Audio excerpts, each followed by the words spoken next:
Hi there, it's Anna from Dazzling Books, and today I have here a reading wrap-up for the month of October.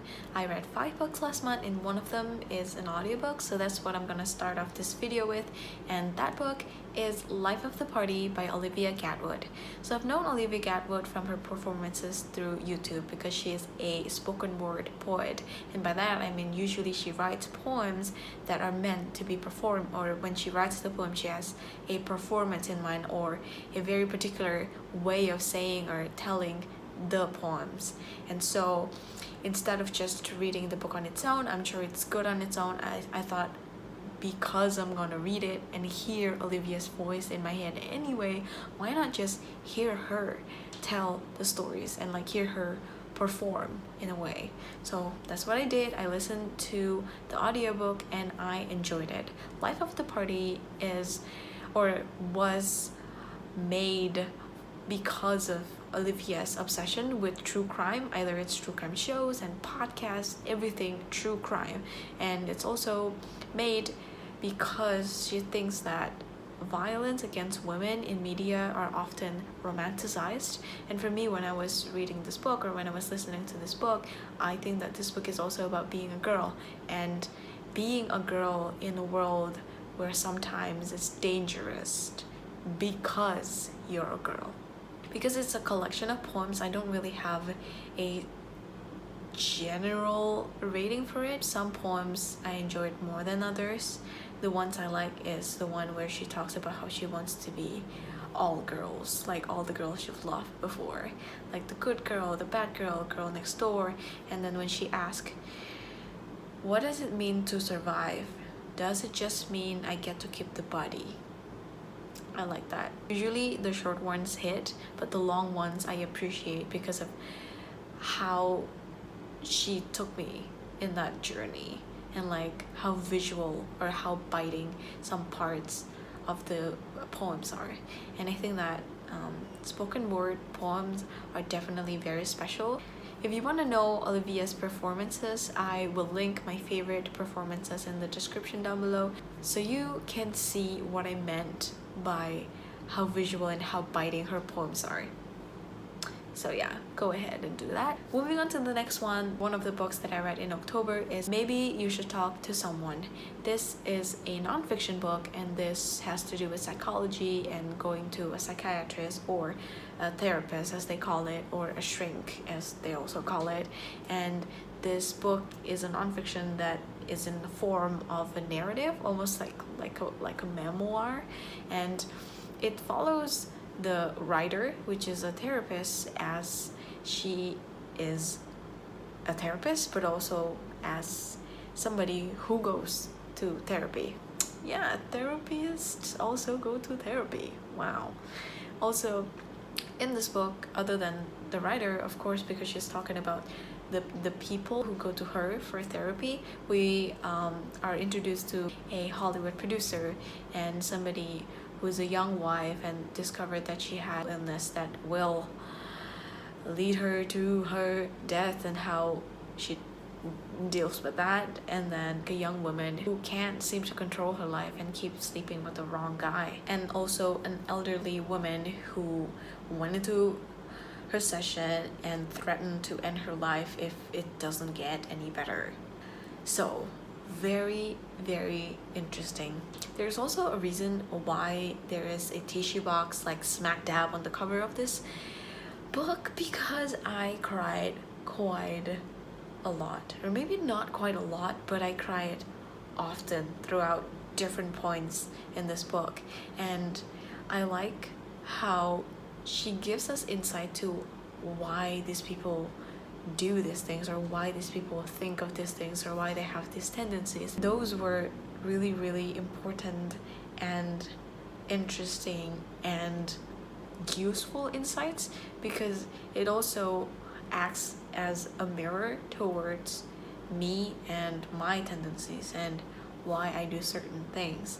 And I like how this book does a really good job at making me sympathize with everybody in this book. It's not a hard read for nonfiction. Sometimes people, especially those who like reading fiction and who are young like me, are afraid of nonfiction because they can really get boring or like overwhelming with a lot of facts and like cold way of telling the ideas in the book. It's just accessible, and it just wants you to know these things about humanity and also about hope. The next book that I read in October is Know My Name by Chanel Miller, the victim of the Stanford sexual assault case. I know this book because I saw a video of her. In the video that says something like Brock Turner's victims speak out for the first time, finally talking about the case, or like sharing her side of the story or something like that. And I saw her and I heard her voice and I just felt her presence, and I was so moved by it. So I was like, I have to know her story, I have to know her side of the story. And so I read the book, and I must say Chanel is a good writer in a way that she can put a sentence that fit a situation so much. She tries hard and succeeds to at least make you feel just a tiny bit of what she was feeling, whether it was the confusion or the anger or the helplessness or the hope.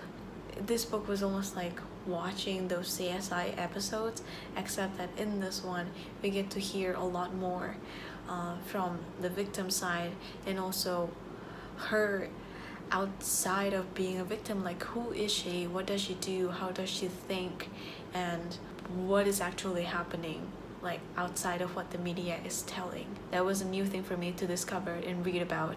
And again, I don't give this book a rating, but as a book, I really enjoyed the writing. Sometimes things can get repetitive, but that's because that's how it was. Like, her life that was so full of many different things had to be shrunk to this that only had very specific things that she could do and she could care about and she could think about. So yeah, so that's why I don't give it a rating. I would recommend this book, but it does get graphic, but I'm actually very appreciative of that, just like how raw she was throughout this book. So yeah, read it, but with caution if the things in this book might trigger you. Moving on, I'm gonna talk about this very briefly, but I read a book called Ask a Manager by Alison Green. Relationships in the work environment needs to be handled very differently than any relationship outside of that, so I thought I could use some more insights in like how to actually navigate those relationships and what to say when I want to say something, or when I am asked for something and I need to respond in like a nice way that I didn't know how to. She literally gave me examples of what to say, so that's been extremely helpful. The next one, and the last one, and the only fiction one in this list, is Twice in a Blue Moon by Christina Lauren. I read a lot of Christina Lauren's book this year. Twice in a Blue Moon is probably the one with the strongest and most interesting plot out of every other Christina Lauren's book, in my opinion. I think that what makes Christina Lauren's books good and just and heartwarming weren't here in this book as much as some of her other books. Twice in the Blue Moon itself started as Tate went to England with her grandmother for like a trip of a lifetime. Her grandmother saved for it, and so they went there and tried to have a good time together. But in this trip, she met a guy who attracted her like from the very start, gained her trust until she lost her virginity to him, and like she told him about the fact that she is the daughter of the American very popular Hollywood star. He broke her trust, but they get to meet 14 years later, and we get to see what's the mess after that trip, what she made of it, and when they met together, how that played out. I couldn't say that I have a favorite thing out of this book, which is rare for a Christina Lauren's book, it's usually the dynamic between the characters or how funny it was. These things were just not as present. I think this book felt like a potentially really good book, but it just wasn't. So that gap between what it was and the potential kind of kills me a little bit, and actually made me enjoy this book less because I know that it could have been a lot better. If you want to start with Christina Lauren's books, I would say start with Josh and Hazel's Guide to Not Dating. That's my favorite out of everything. Or if you want a more recent one, I would suggest reading On Honeymooners, because that's like funnier, way funnier and more addicting. Alright, I think that's it for this video. What about you? What did you read in October? I would love to know. And if there is anything that you would recommend me based on any book that I mentioned, it's very welcome. I'll meet you in my next video. Thank you for watching. Bye!